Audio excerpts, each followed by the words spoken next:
Hello, ladies and gentlemen. Thank you for tuning in to another episode of the podcast with me, Brad Carr. Today, I'm joined by Marc Robbins, who, if you follow, you'll know he's a terrific woodland photographer, primarily.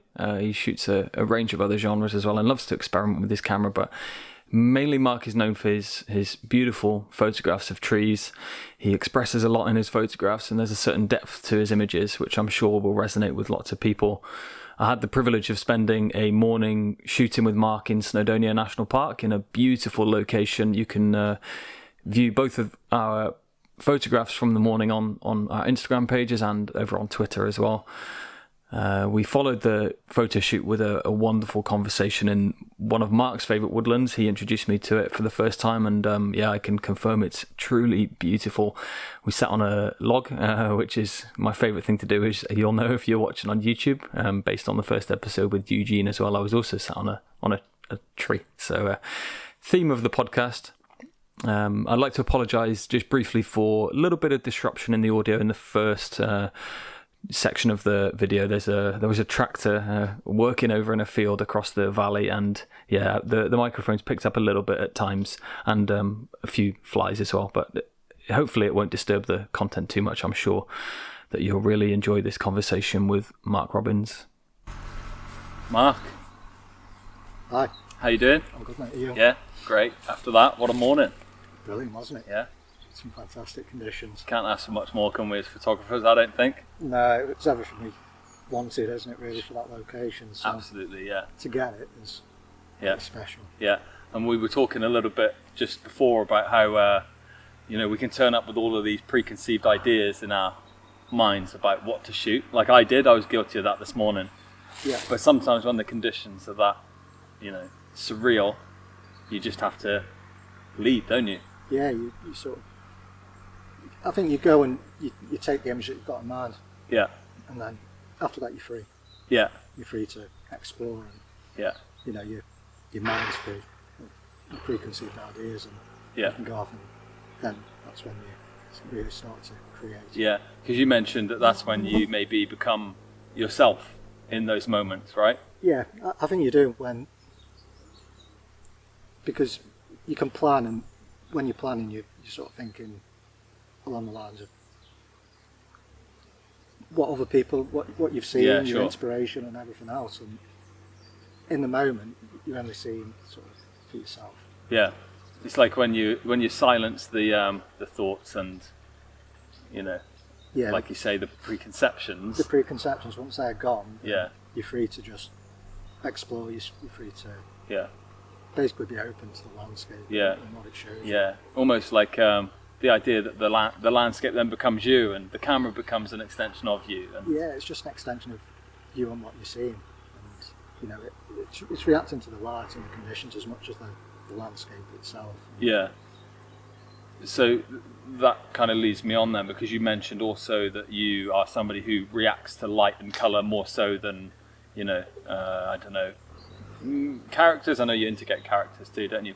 But it's the light and the colours that you love in your photos, right? It is, yeah, and I think it's the darkness as well. So it's not only the light, but the dark, and with colours, you've got the contrast, you've got the cool tones and the warm tones, so there's always this sort of contradictory sort of battle going on between. Like polarity, you mentioned light and dark. Yeah. That's a theme that kind of runs through a lot of your work, really. Yeah. I know you made a post about it not too long ago, writing how you kind of always, maybe you didn't notice it for a while, but then it came to your attention at the time. Yeah, that's sort of the way that my photography's gone, and I think it's probably metaphoric for life in general. We spend many of the days just floating around in darkness, and then we get these magical moments that sort of really bring happiness. So, it's that balance of life. Yeah. And taking little moments of joy out of it. Yeah. And I think they're the ones that we treasure the most, aren't they? Not just in, photography is, I guess, the perfect representation of life, isn't it? Because, like you say, you can spend so long in these moments where you're maybe self-critical of yourself in life, you're not achieving enough, and then all of a sudden you have this day or a few days where you're like, oh, everything's good, everything's going great. And it's the same, you can spend 5 days in a woodland like this and not get a single photograph. Yeah. And then you get the one. You get the one day and you can make 10 images. Yeah. It's just like that. But life is, it's challenging. Yeah. It's challenging. So I think we're always sort of looking out for the light. And as people, we want that. Yeah. We love that all the time. But, yeah. That's not reality. No. So it's got to have a good mix of. And without the opposite, the other doesn't exist, right? Without the darkness, there's no light. Without the light, there's no darkness. You have to struggle to get to the good times. Yeah. It's the same with photography. A lot of it is hard work. Yeah. You come out to these places and you can scout for days, weeks, months, and yeah. You can potentially come away with nothing. Yeah. For all that work, you can come away with nothing. You've got to love. Oh yeah. Being here. Yeah, you got to love being in the places, haven't you? You love it, otherwise you just I think we'd have quit a long time ago. Quit, yeah. That photo I took this morning, I mentioned that's been 2 years in the making. Yeah. First time I saw that scene was back in the summer of 2021. So. It's a long time, isn't it? At the end of the day, that moment is a moment now that you're treasuring. Yeah. It's a happy moment. Yeah, and that time, of longing, lusting for it, is kind of made it more special for me now to have it, and it's the same with many of your images, right? Yeah, obviously, there's a lot of images that I've put work into in terms of finding and through the scouting process. Yeah. But I think my feelings towards them sort of change over time, so yeah. they don't always stay sort of my favourites, but in that moment when everything comes together, it is like it's a special moment. What is it about that moment for you? I think it's the accomplishment. You've achieved something, and its purpose. Yeah. Going out into the landscape and finding scenes that sort of you think, that could look good in these conditions, and then working towards that over, sometimes it's weeks, sometimes it's days, sometimes, it could take years to get the image that you really want. And yeah. It gives you a purpose, it gives you a reason to keep going. Yeah. It gives you a reason to get out of bed in the morning. Yeah, absolutely, yeah. The landscape does that, and photography does that as well. Because I feel like we're all fighting that inner voice that tells us, that calls us to stay in bed, to be lazy, to not go out. So going back to, we talked a little bit about the darkness and light concepts. I know you'd mentioned you'd had a pretty difficult period of life over the past 6 to 9 months or so. Yeah. Do you now feel like you're back as, yourself, as Marc? I wouldn't say I was back as myself. I think you have to sort of bury that version of you and come out and sort of rediscover yourself in the world. Yeah. And it's a challenging process because you go from spending time with family all the time, the people that you love, and then you're by yourself for big portions of your life. So it's a challenging process, and you go to a dark place and then you slowly come out of it. Yeah. You get back out into the world, and yeah. nature helps with that. Being outside, meeting people like yourself. Yeah. And just it can be out and doing it. Yeah, it can be. For me, it's been the most beautiful part of the process. Who I've met along the way as well. Yeah. I think because we've got a real resonance in our stories, so it kind of, for me, it's helped me to feel like I spent a long time in my life thinking, maybe I'm the only one with these kind of struggles, these kind of things, and then you meet somebody like yourself who been through very similar circumstances through our younger years, our childhood years. Yeah. To then, it's just like a resonance and understanding, isn't it? You think, I'm not alone. There's other people out there. Yeah, I think that's the thing with photography, it brings people together as well. Yeah. So although it's quite a solitary sort of pursuit for the most part, when you do get to meet people who are like-minded and they're on similar sort of paths to yourself in terms of what they're trying to do and say with the work, then it's really nice to be involved with that. Yeah, because I feel like with like you say, it's a soul, what's the word? we're kind of in solitude a lot of the time, aren't we? And it is a soul pursuit to go out and create. So it can leave us feeling like isolated at times, can't it? Yeah, it's a different kind of isolation though, because when I'm out here, I just feel free of my thoughts. Whereas when I'm back at home, it's all them thoughts are there and they're running around my head, and you know, it's hard to get away from them when you're confined to your four walls of your home. Whereas you come out here and you're in such a complex environment that if you're trying to find the beauty in here and create compositions that are visually appealing, you've really got to switch everything off to be able to do that.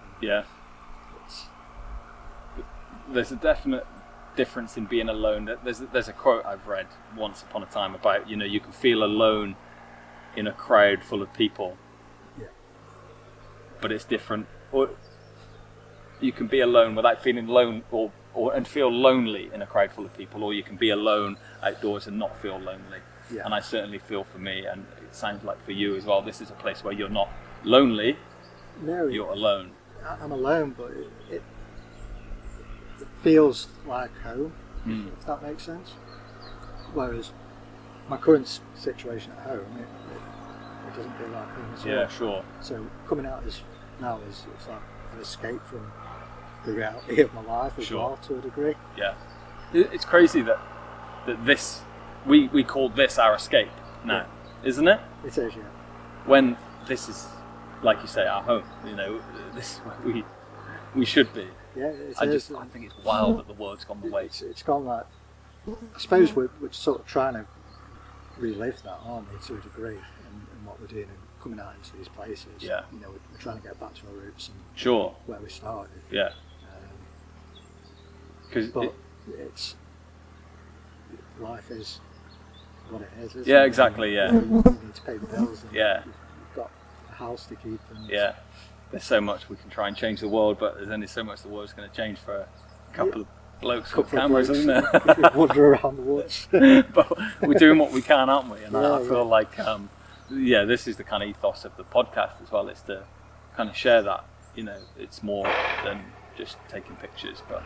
Yeah, I think what we can to sort of achieve is to sort of bring our photographs to the people, and that can hopefully transport them to being a part of it. You know, there's a lot of people who struggle to get around and that sort of thing, or you know, they might live in a city and coming out to these areas isn't possible for them. Yeah. So if we give somebody a little bit of joy and a little insight into what's actually out here, especially when you come away from the beaten track, because you know, there's a lot of beauty in.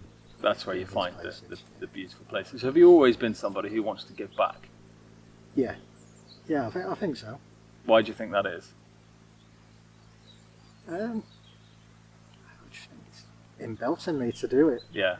You know, it's, you know, nature provides us with so much, and I give back there with sort of donations with my workshops. Yeah. And I will be with print sales as well when I start selling prints. But I think if we can give something to somebody, then it's a nice thing to do. Yeah, I think it comes. Whether it's just whether it just cheers somebody up. Yeah. You know, they see a photo, they're like, oh wow. Yeah. You know, that's made me sort of smile, or it's made me feel calm, or you know, if it's having that sort of emotional response with somebody, then it's a good thing. Yeah, and that's ingrained with the kind of purpose, isn't it? I think when you've been through some kinds of struggles and adversities in life, it kind of leaves you with a certain empathy for the world, doesn't it? And it does.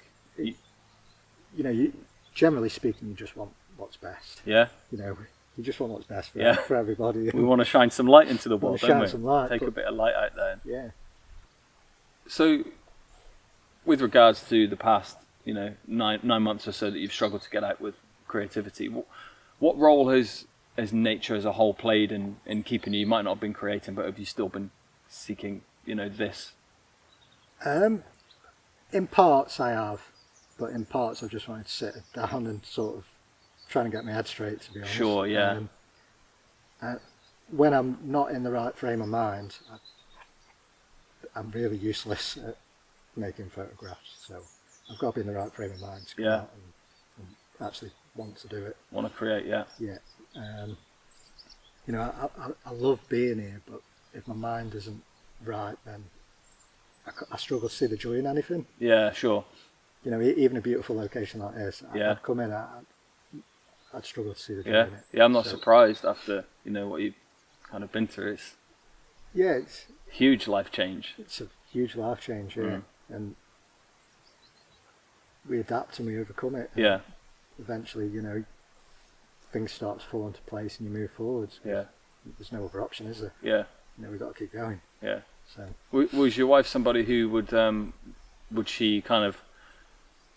be able to bounce creative ideas off her, and would she help with your creativity in many ways? That's something you're going to miss. In ways, yeah. I mean, she was into marketing, so she's got a marketing business. All right. So it's quite a creative thing to do. Sure. But it wasn't really. I wouldn't really bounce ideas off it. It's always been sort of quite a solitary pursuit, really, to come out into these places and do it. Yeah. Obviously, I'd ask her, you know, do you like that? Yeah. She'd say, no, I hate it. It's horrible. Take it away. It's moody. It's dark. She didn't like that stuff. So no, she hated it. So I couldn't even get a print on the wall. Right. In my old house. So. But she didn't like your silver birch ones, the warmer ones, then either. Not really. No. No, it's horrible. That's why it's ended, isn't it? Give me a pretty sunset. Cliche vista, yeah. Yeah, the cliche vista, which you clearly don't like to do too much of in your work now, do you? No, it's just not for me. You know, I went down. I think everybody who starts with landscape photography probably goes down that road of. I want to shoot the big vista. I want to get everything in. So much saturation. Blow everybody Make this place look as epic as possible. Yeah, and I think for me, I grew tired of it really quite quickly. Yeah. So after sort of 3 or 4 months of doing it, I was bored. Yeah. And my mind had drifted away in these places whilst you sat around waiting for the light. Yeah. It just wasn't giving me the complexities to challenge me. To engage you. Yeah. Keep me engaged. Yeah. I love that idea with photography. How you use it anyway, with the battle in the mind elements, because it really does, and it really can serve to help us, us folk with busy minds and thinkers. It can help to keep us so fixed in this, especially with Woodland, so fixed in a small section where you're thinking about branches and what you're going to include, what you're going to exclude.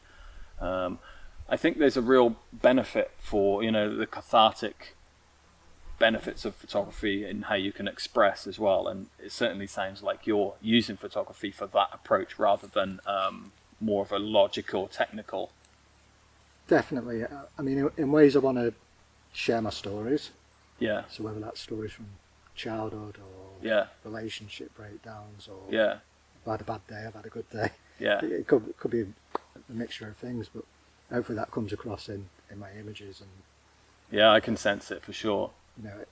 I think then we sort of have a bit of depth to our work. If we can put ourselves into it, then or tell a story, then we're adding depth and meaning. Yeah. And yeah. For me, I found it.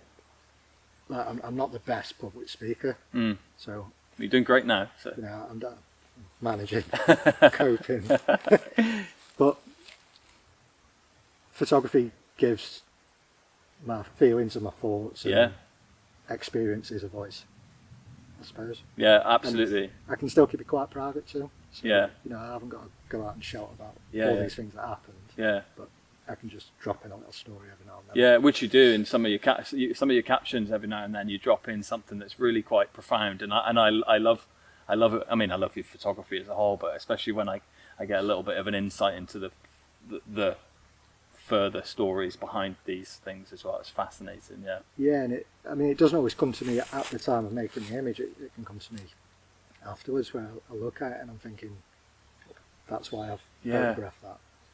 And that's why I was drawn to it. Yeah. Because when I'm out making images, I don't generally think of anything. Yeah. I'm in a meditative state. I'm just like floating around. Yeah. It's like gives the chance for your subconscious mind to come into play. Yeah. So all my thoughts and everything just disappears, and I'm just free to create. Yeah.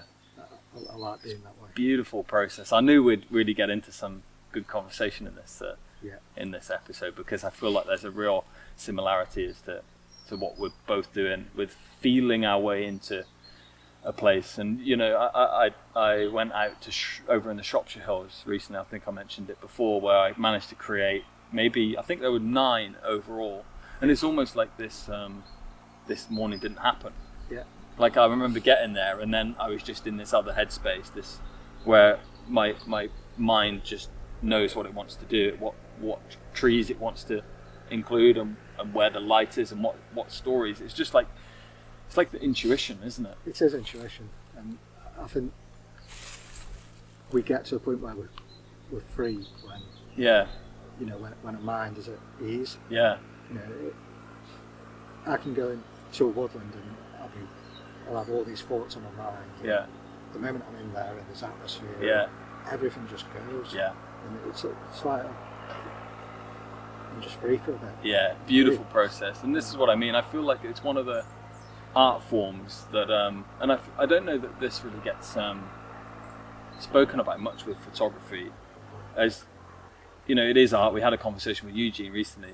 If you listened to it, right, on the last episode, and there was this argument of something that had come up in the past with me, that is photography art, is it not? But I feel like the benefits of practicing photography as art is that you're outdoors and you're immersed in the environment and you're in the now. I mean, painters can paint and be wherever they want to if they want, but there's this benefit of being out in these places that you can't replicate anywhere else. No, and I mean we're limited to what we have in front of us as well, which is different to what normal artists, because they're creating something from nothing. Yeah. Whereas we've got to work with literal things. Yeah. I think that's probably where the grey area comes in. Yeah. For many people, because we're dealing with literal things. Yeah. People can walk up and you sat on the branch. Yeah.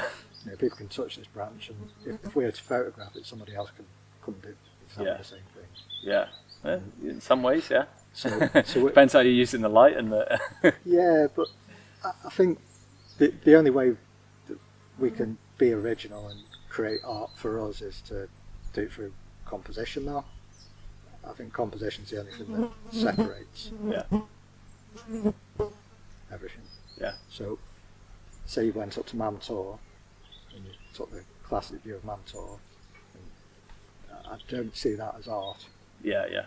And that might be controversial, potentially. Opinions are opinions. You're welcome to that. Yeah. It might be controversial, but I don't see it as art, because what are you actually creating?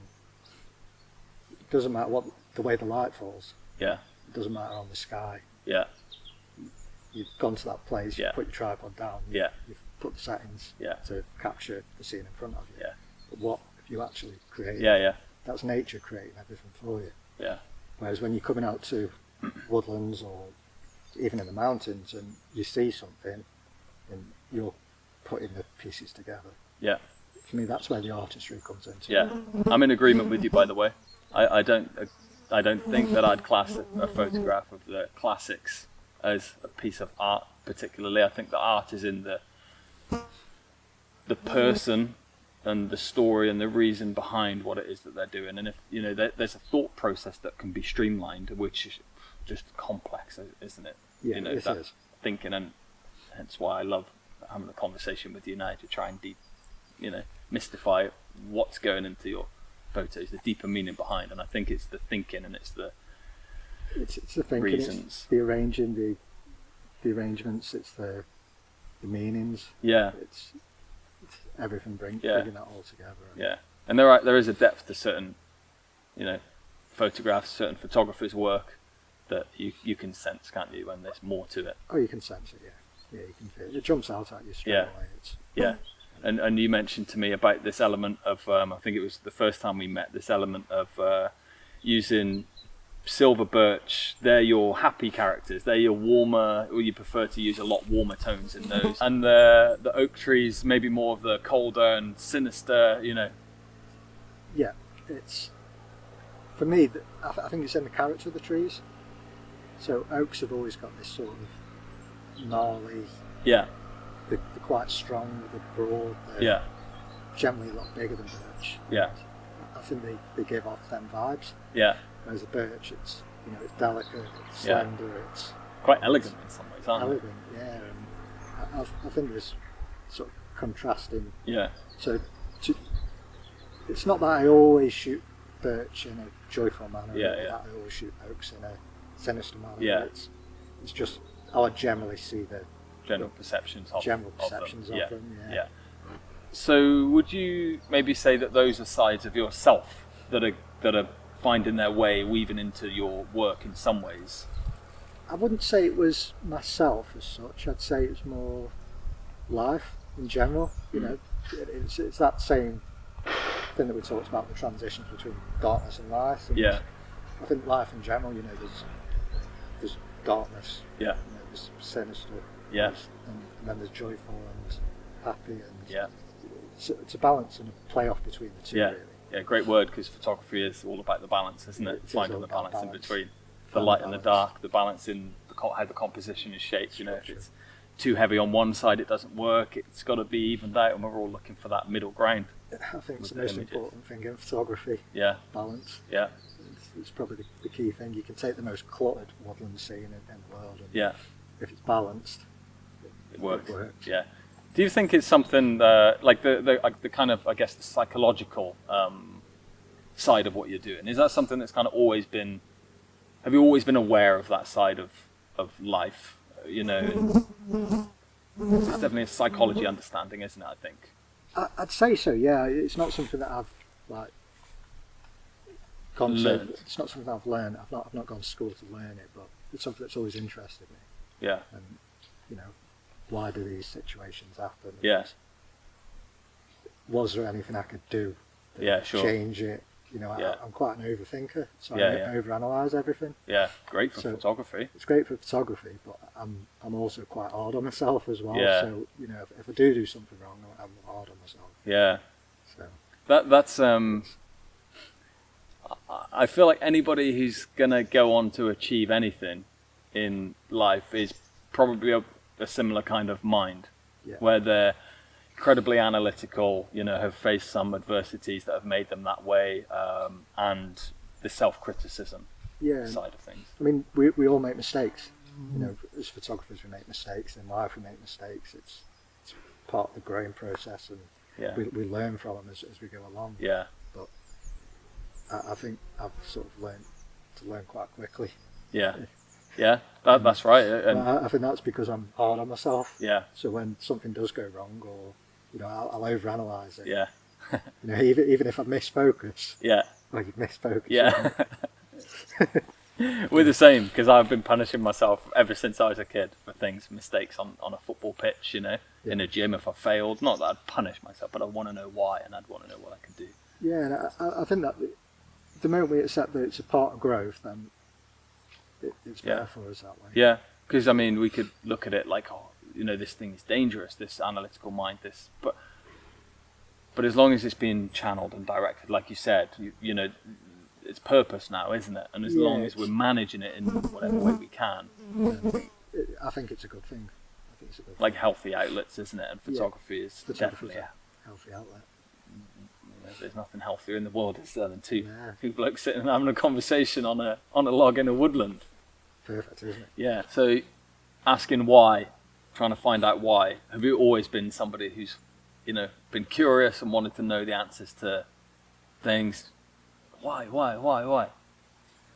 In general, in terms of like in life, as a kid, life. You know, was that a childhood thing for you? Yeah, it was. I think there was a lot of, because of what happened in my childhood, there was a lot of, why is this happening? You know, trying to understand it. What do you mean? Like what, for you were asking, why is this happening? Yeah, sort of, why is this happening? Why, you know, you're given like certain, you know, you watch the fairy tales, you watch Disney, and they show life as being a certain way, and you realise that life isn't like that. Yeah. For me, I realised that really quickly, that life isn't like that.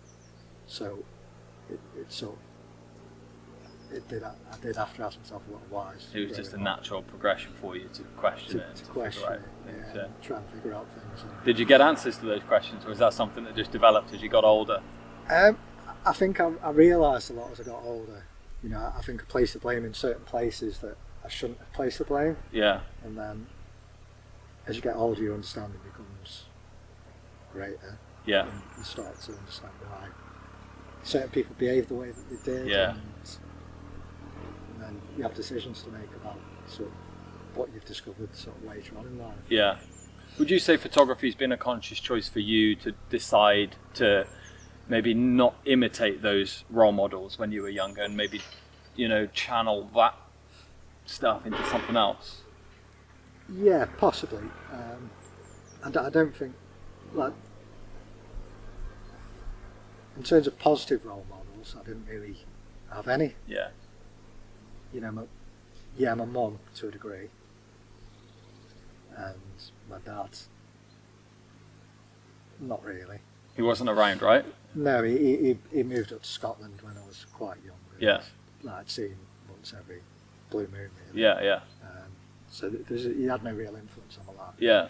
So then the men who came into my life were always quite abusive, and so I saw a lot of that. So yeah, I feel like that shaped your sensitivity towards nature. I think towards nature and life in general. Yeah, I've seen how you shouldn't behave. Yeah. And how you should behave. Yeah. And you learn from seeing. Yeah. People cock up, basically. Yeah, the best role models and the best learning are from mistakes. From mistakes. The negatives. And when you're actually seeing that happen in front of you, yeah. I don't want that anywhere in my family, my kids. That's not the way you behave. Yeah. It's almost like for me, anything I saw when I was a kid, if I just do the opposite, then I'm gonna be happy and I'm gonna have a pretty good life. Yeah.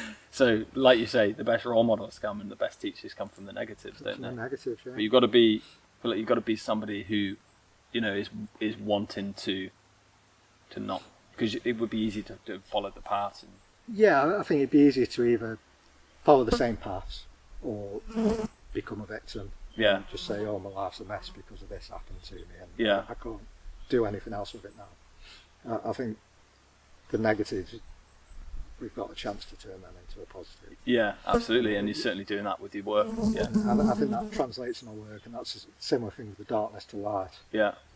Because there's a negative thing at the moment, there's light out Where there. can you take it to, make the world a better place? Yeah. Yeah, it's that balance, isn't it, again? Yeah. That's what it's all about, because nothing's all balance. good, nothing's all bad, is it? No.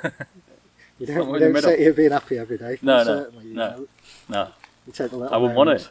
What would life be? Just being joyful and happy all the time? I want to feel sad sometimes. I quite enjoy it. It's nice sometimes. Yeah. Get a big tube of ice cream out. Yeah, it's in cry my eyes, like listening to some sad music. Yeah. There's joy in sadness, isn't there? So I wonder if there's any kind of vision that you have for your own art and creativity moving forwards. I know you've just come out of a difficult patch and you're just kind of finding your feet again with photography and creativity. Do you think about where it might go? I think just carry on the same path that I'm on and just taking it naturally and see where I end up. I don't want to put any pressure on myself. I'm not into entering competitions or anything like that anymore, so I'm not after any credit really. It's just a release from life as such. And it's a personal quest. It's a personal quest, and I want to create for me, and then if other people enjoy it, then great. It's great as well. What made you change your approach to competitions? If you wanted to enter them at one point, what happened? Or I think it's just a lot of stress, and it comes back to that comparison thing. Yeah. And it's a similar thing with taking classic shots. It always comes back to somebody else has achieved something that you haven't. And then you can go quite inwardly. Yeah. Why haven't? Sure, especially if you're one of these people. Yeah. When you overthink and you over-analyse things. Yeah. Straight away you're thinking, well, why isn't my image there? Why isn't it good enough?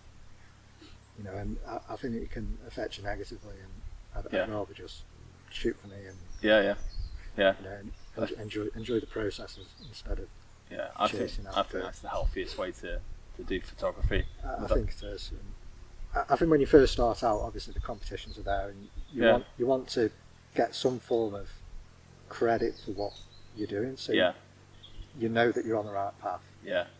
And I think I've had a bit of that. Yeah. And I know that I'm on the right path. Yeah. So I don't really need any more. And entering competition, it's stressful. Yeah. You know, you send your images off and you sat there. And what are they thinking of it? And then you get emails off Landscape Photographer of the Year saying you're being shortlisted, and then they delete it and stuff like that. Yeah. They deleted the email? Well, I logged on, it was last year, I logged on, I had a load of, and it said, you've got this image shortlisted. Yeah. When I logged on, and then I had an email saying, oh, it was a mistake. Oh no. You haven't been shortlisted. What? So I think they have sort of IT issues every year. Yeah. So that's of course a big issue, isn't it? If you're getting attacked by wasps. Attacked by a wasp. So you're sitting celebrating, thinking, I've got one in this year. That's nice. Oh, that's going to hurt. That is. I think it's happened to quite a few people. Yeah. You know, they I think I remember something going around on Twitter actually, like a Me Too thing. Me Too. It always goes around on Twitter. Yeah, of course. There'll be something this year, probably. Yeah, I'm sure there will. Yeah, always something with Twitter, isn't it? I think we just need to stay off there, to be honest. But I mean, that wasn't the reason for stopping entering. It was, I think with what's happened this year, that put me in quite a negative place. Yeah. And entering competitions that could compound the issues. And I just didn't really feel like entering. And now when I look at it, I don't think I'll enter one again. Yeah. It's just not for me. Yeah, that's fair. You find your lane and you're going with it. I think. Yeah. Following your bliss and. I think my work's pretty decent. Yeah. Oh, absolutely. I think it'd be. Yeah, I'd probably say more than decent. Yeah. I'll happily take decent. Yeah. Keep doing it. Keep believing in it. Yeah, that's the key, isn't it? And as long as you're believing in what you're doing and there's purpose behind it, I think that's the key to be successful, and whatever successful means. It can be personal reasons. I think as long as you're successful personally, it doesn't really matter what anybody else thinks, does it? Yeah. You can only judge yourself. Yeah. By who you are today and who you are tomorrow. So, if you keep improving, whether that's improving through the quality of work you're producing, or maybe you're not improving in terms of the quality of the work that you're producing because things aren't working out for you at the moment. Yeah. But as long as you keep going, then eventually improvements are going to come. Oh, without a doubt. Because life happens and we grow and change and always. I think like the first year of photography, you grow really quickly. Yeah. You sort of end up on the path that you're supposed to go down after that first year. Yeah. And then after that, it's a lot slower. Yeah. And I think we go down different avenues and different routes. And so at the moment, I've got this thing where I like including branches. Yeah. Just like. Yeah, I've noticed. Just popping in and. Yeah. Just to add an extra sort of like layer. the layer at the foreground where you put a layer of leaves in or something. Really nice effect. Just to give sort of a layer of texture and colour and depth. And I think it adds another layer of mystery as well. But, I mean, some people it might be a distraction. They might think, that's distracting. Who cares what they think? Yeah, let them judge. I like it. Yeah. So I might carry on down that sort of path where I try to include things that maybe other people look at as distractions. And, because the distractions are what keeps my mind at ease. Yeah. When I'm in these places. So, and distractions free me. Yeah. I was going to go back to you mentioned about like the first year of your photography, and how maybe I'd like to know how you've changed and grown, maybe as an artist, but also as a human being as well, from then to now. It's 6 years you've been creating now? I first got my camera in about, I think it's 2012. Oh yeah. But I was shooting family portraits and the occasional bit of motorsport and that sort of thing. So it's only been, probably the last 6 years where I've been shooting landscapes. Okay. The first period you sort of, you go out and you shoot the classic shots and you're learning your camera, you're learning light. And so in my photography, I'd say that I've become more aware of what's around me, and sort of follow my instincts more now, as opposed to following what's popular on social media or what's, the classic shots that you can visit easily. I sort of follow my intuition, and I like to come off the beaten track and explore new places, and that's where the joy is for me now. Yeah, and they've led you obviously to the more intimate scenes a lot of the time. Yeah, they're sort of intimate, but they're not intimate in sort of a simplistic sort of way. So there's still a lot of complexities in there. Yeah. So that, I mean, sometimes I shoot like quite a wide scene with so many elements in it. Yeah. It's sort of quite a confusing thing to look at, I suppose, in many ways. It's quite jarring, but I think that's the kind of thing I like, just piecing together the complex. Like a jigsaw puzzle, yeah. Jigsaw puzzle, yeah. And obviously, you start to include different elements now. That's like a thing that obviously you're very curious and want to try new things and never really. I think just always be curious to sort of what's going on around you and open to it. Yeah, I think that's amazing advice for life, to be honest. Always be curious. Yeah, don't take everything as you see it necessarily. Yeah, and as you're told. And as you're told, because it's, that you can be told that you've got to go out and you've got to buy the latest equipment. Use these settings, and I mean, it really doesn't matter. Yeah, I saw you trying to set up the one video camera before. You didn't have a clue with the settings, did you? I'm the same. I don't know what my camera does apart from take a picture, really. So that's it. As long as you know your histogram. Yeah. And that's all you need. That's all you need. And where the button is to press. Yeah. And where you Timer. go. Yeah. Job done. And where to point it. That helps. Yeah, where to point it. And I think that's the hard part of photography. Everything else is it's easily learnt on YouTube in 20 minutes. Yeah. The hard part is learning. It's seeing. Yeah. It's an art, isn't it? Seeing. And it takes time to build that picture, and the way you view the world's changing all the time. Yeah. It's becoming something. That's different. the most beautiful thing, I think, is the evolution and how you literally are seeing the world. Yeah, I mean, it changes depending on your mood as well. Yeah. So, if you come out to somewhere and you're not in the best mood, you're probably going to create something that's quite dark and moody, and you might be looking for that in your photography. Whereas you come out on a day like today, where the sun's shining, you might be looking for something more. Yeah, I'm intrigued because I've always looked at photography as a way to connect me back to that inner child, with the curiosity and the fun element. Albeit when I've progressed along my own journey, and I don't know if this is similar to yours, but I've certainly I've maybe played a little bit less when I've been more focused on what photographs does Brad Carr take, or maybe you get a little bit of recognition and you start thinking, maybe I need to do more of that. Do we lose that sense of childlike wonder and play by doing that, do you think? I think we do, yeah. I think you're best just trying to totally shut out every outside influence and just go and be free, and whatever catches your eye, go with that. Yeah, because you certainly do that in your work. There's, you might label you as a woodland photographer, but you're far from just a woodland photographer, aren't you? You tend to photograph bits of everything. So I do shoot big open landscapes. I go to the coast on occasion. Yeah. I'm open to everything, and what the things that I dislike doing is photographing the same thing as other people have. Yeah. So it's like I go to Home Foul quite regularly. Yeah. And it's hard there because it's a beautiful location. Yeah. I absolutely love it. But every silver birch up there has had a camera pointed at it. So there's always that. It comes back to that comparison thing again. Yeah. So Yeah.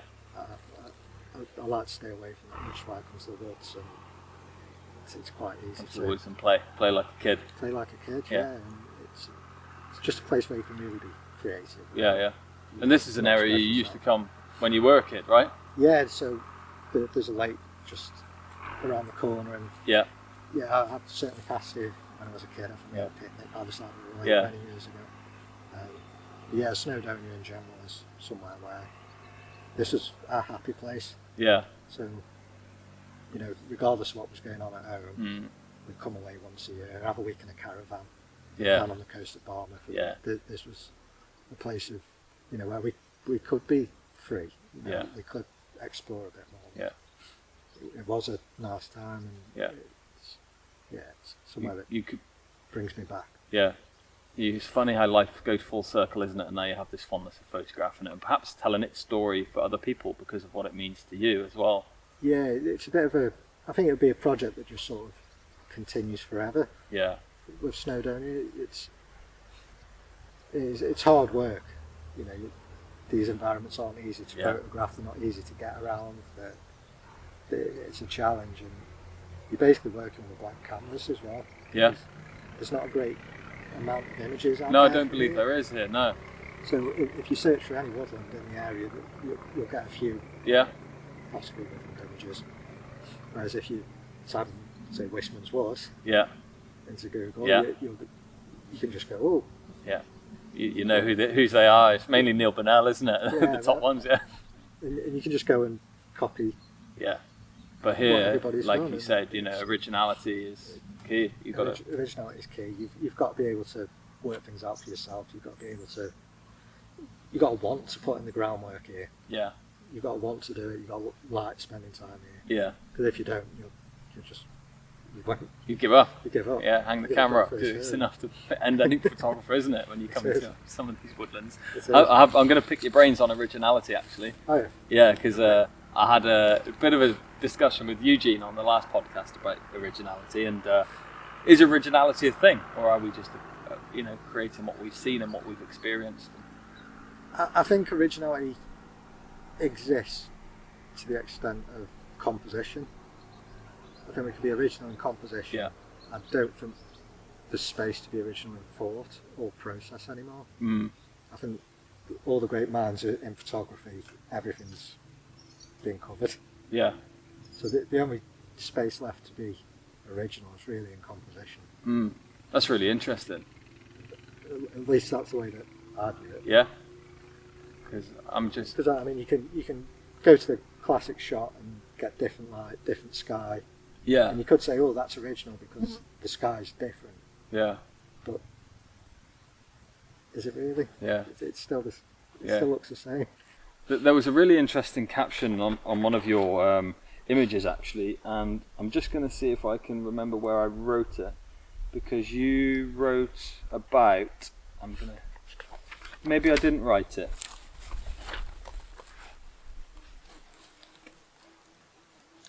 You talked about the idea of the connection with the woodland, and maybe it was in terms of like referring to you becoming a part of it while you're there.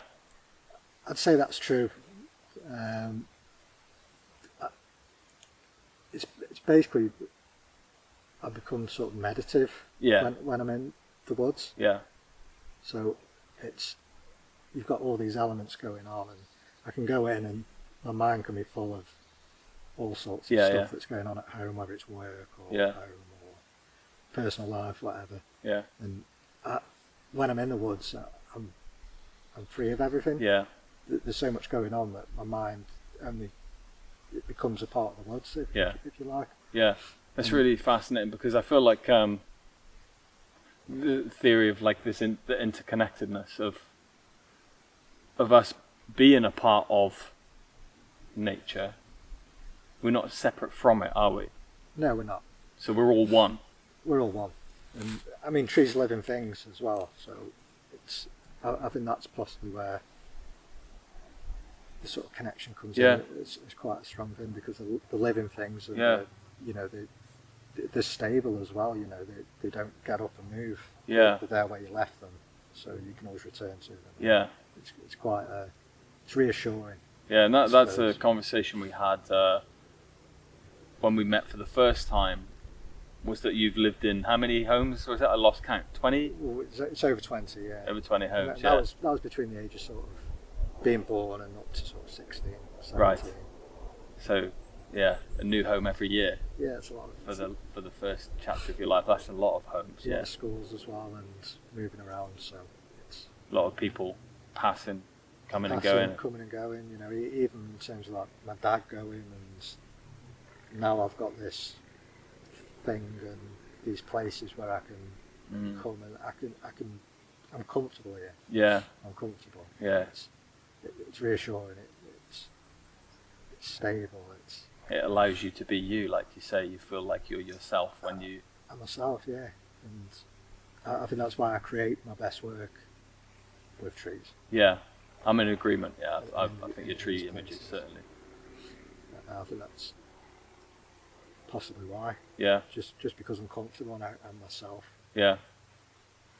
That's all it needs, isn't it? It's just to feel like that, It's like a big comfort blanket, really. The woods. Yeah. Yeah, I love that idea that we're all searching for that stability in life, aren't we?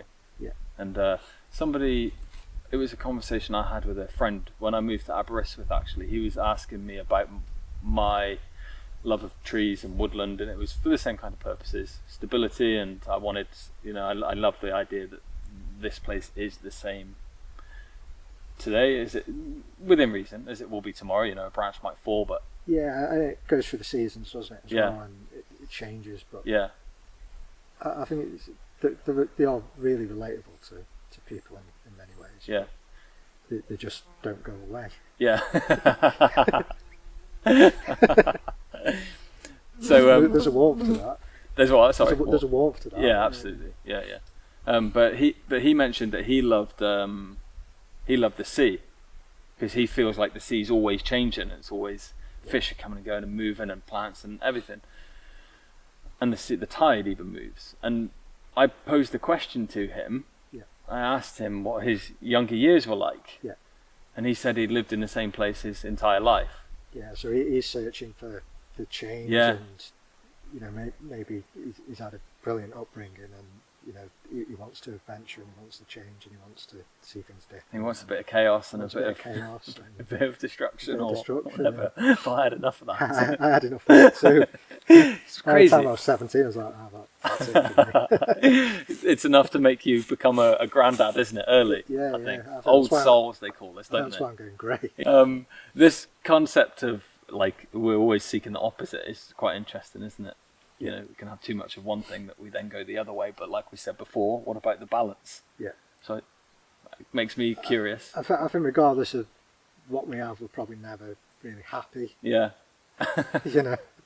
We're just not. And you can have the best upbringing, and you're still searching for something. Yeah. You can have a terrible upbringing, you're going to be searching for Yeah.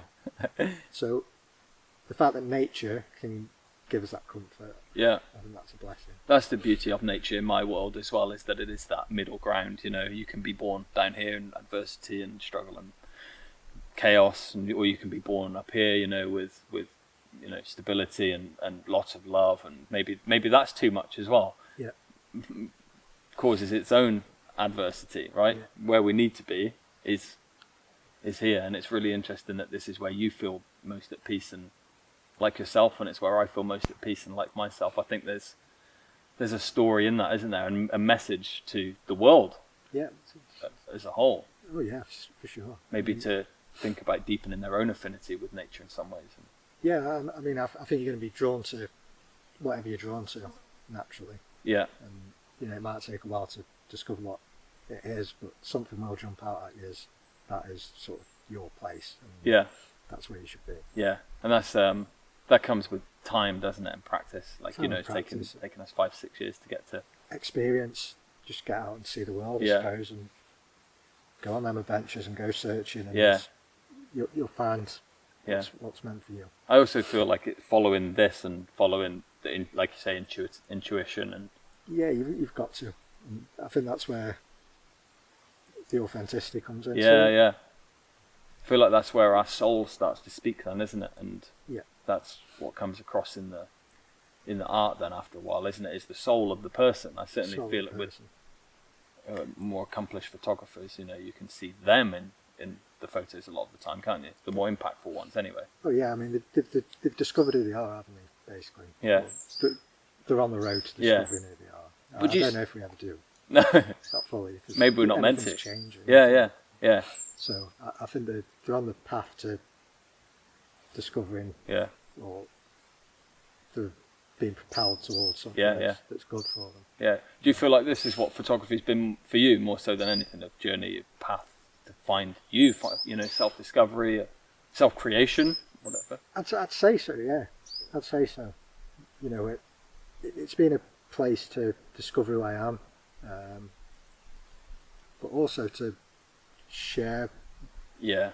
the things that have happened too at times. Yeah. It just gives me a voice. Yeah. I think that's important, isn't it? Yeah, it gives me a voice, and I think it's quite a nice way of having a voice as well. Yeah. Yeah. Sharing beauty, sharing sharing things that are beautiful, that are positive, that give something back. Hopefully make this world a better place. Even if it just brings somebody just 5 seconds of joy. Yeah. Then it's worthwhile, isn't it? Yeah, absolutely. Yeah, and it's nice when they share that joy with you too, isn't it? So you know. Yeah, it served its purpose as a thing. Yeah. Rather than just a fleeting, something more thing on a screen. Yeah. If it gives anybody, if it gives one person that little bit, job's good. I love those messages that come sometimes that are very profound. They're thoughtful. That somebody's really. What you've done has really struck a chord with somebody, and I think that's what we're living for, isn't it? Yeah, I think that is what we're hoping to achieve as artists, isn't it? Mm. We want what we create to make people feel something. Yeah. Whether they feel something different to us, we can't obviously decide. Oh, this photograph's going to make you feel like this. Yeah. Even though it makes us feel a certain way, somebody else might feel something totally different about it, and I think that's the beauty of it. Yeah, because you name your images as well, don't you? As I do, and I know I've seen some people. But I'm sort of running out of names. So I might have to just start using a thesaurus. I might start numbering them 1, 2. Ethereal 1, ethereal 2, ethereal 3. Oh my God, we've only got so many years to live, haven't we? I'm going to run out of names. Yeah. So I know a lot of people don't like to, do they? Because they like to leave the image open. But. Yeah. I mean, I think names. I don't know if they close the image off. I still think it's open to. Yeah. Because it's just a name. It's a word. It's and people interpret that differently. So it's for me. I like to give my images names. Yeah. I think it's the finishing piece. Yeah. It's like a sign off. Really. Yeah. Tells a story, doesn't it? A further story. Yeah, you can add a bit of yourself in there. With absolutely. Photos. Yeah. Yeah, there's some kind of profoundness to certain names, isn't there, where it really does. You see an image and then you see the name and you think, wow, okay. And then, the caption as well. I love the blend of all three as often as possible. Sometimes don't want to write, but... Yeah, I think there's an image I made called The Debate that's quite an obvious one. Right. And it was from The Chase. And there's a sort of oak tree and a birch, and they're sort of having a battle. Right, yeah. They're sort of leaning in towards each other, and it's quite an obvious sort of debate going on. I'll have to look at that one after. I think sometimes the names they jump out at you. Yeah. You feel it when you're there in the field, and you sort of know exactly what you're creating. Yeah. And other times they come to you afterwards. Yeah. And it's the same with the emotion and the photograph as a thing. Sometimes you don't realise what it is that you're photographing or why you're drawn to certain things. Yeah. And it's afterwards when you get back to processing that you start to analyse it and why have I created this? Yeah. And then it jumps out. I feel like I'm a psychoanalyst of myself sometimes, which is fascinating, isn't it? How have I got to this point where I'm trying to understand my own? Yeah. But it's something I've always done. And I think that's part of the critical process of looking at your own work and trying to understand it. Yeah. And I think that everybody who's creative probably does it to some degree. I think in some ways probably, I think understanding, I think that's a big thing. Yeah, I'd be surprised, as this podcast goes on actually, because it is something I'd like to try and steer the conversation towards with every guest, and I'd like to see if there's a kind of correlation whether everybody is that way, or if there's a divide of maybe 50% of the people are and 50% of the people aren't, or it probably work out like that. I think most things in life too, don't they? Yeah. I think there's a good mix of people and reasons why. So it's nice to see that our reasons are aligned, to be honest. I had a really off the ball question, which was, what advice would you give to a younger version of you who was starting out on his creative path? I'm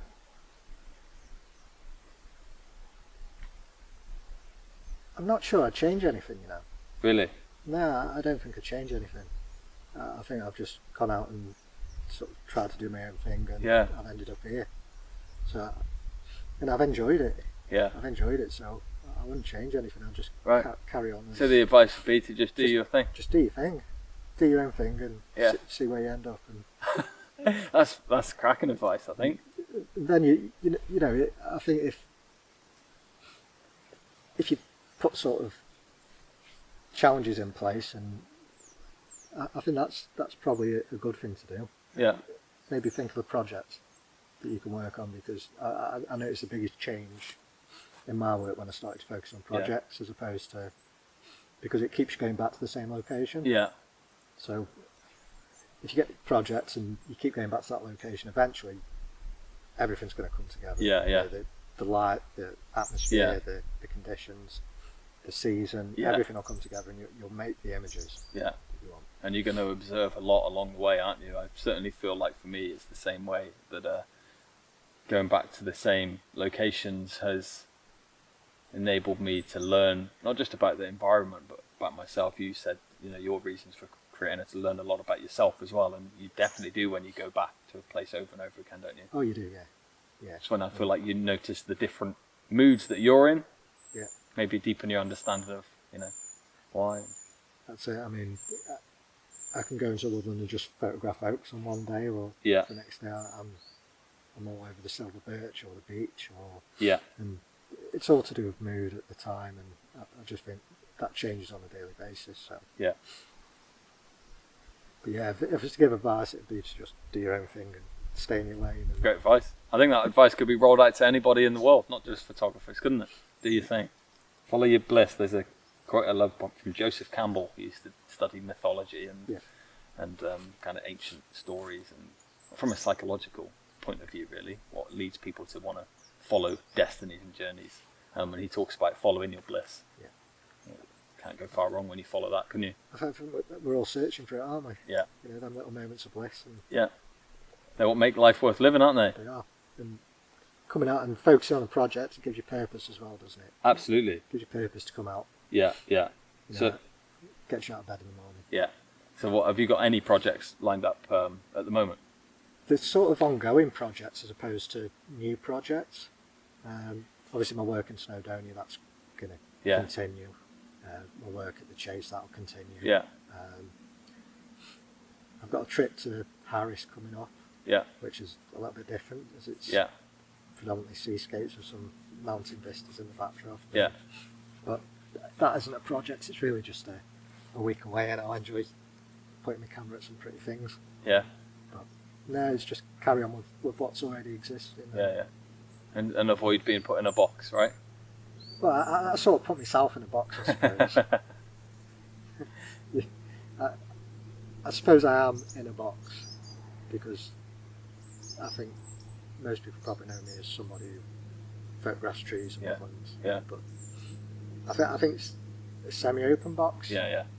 So, although I photograph trees and woodlands, I like to think there's enough variety in my work to keep it not so it's just totally structured, and I think there's a bit of variety. Yeah, because you threw a huge curveball, like probably 9 months ago, 9 months when you ventured to the sea and you started putting.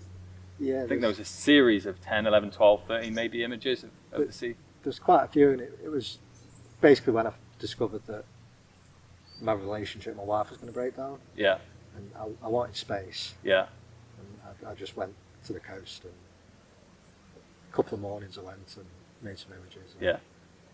It's sort of opened my eyes a little bit as to what we're drawn to whilst we're at certain places, because even though I was after space, I ended up photographing grasses with fencing. Yeah. And, you know, it's quite a complex little scene. I softened it off with like a longer exposure, so the grasses weren't as, but it was still quite complex. Yeah. As opposed to looking at it just a big open expanse of Yeah. space.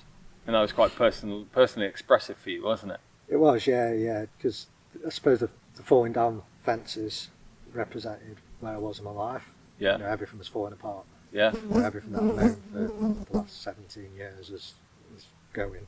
And, you know, you sort of zigzag through these grasses, these fences. And Yeah. I suppose it's a journey, isn't it? What was the the start of the journey? And yeah. I'm sure somewhere up over the hill, the fences are, you know, still standing and they're firmly in the ground, which is where you'll get to.